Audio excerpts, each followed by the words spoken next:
ඒත් එක්කම මම දැනගන්නට කැමතියි දැන් ගොඩාක් දෙනෙක්ට තියෙන ගැටලුවක් නේ ආර්ථික ගැටලුව කියලා කියන්නේ.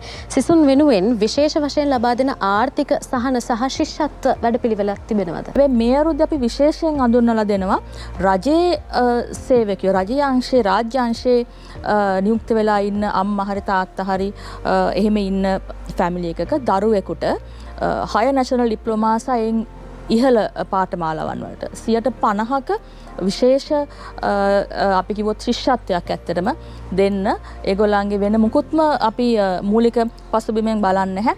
අම්මා හරි තාත්තා හරි රාජ්‍ය සේවකයෙක් නම් අනිවාර්යෙන් ඒ දරුවන්ට මොකද අපි හිතනවා ඒක අපේ යුතුයකමක් රාජ්‍ය සේවකයන්ට අපි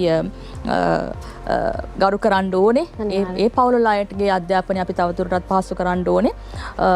ඒක නිසා රාජ්‍ය සේවකයන්ගේ දරුවන්ට 50%ක ශිෂ්‍යත්වයක් HND සහ ඉන් ඉහළ ප්‍රෝග්‍රෑම් වලට තියෙනවා.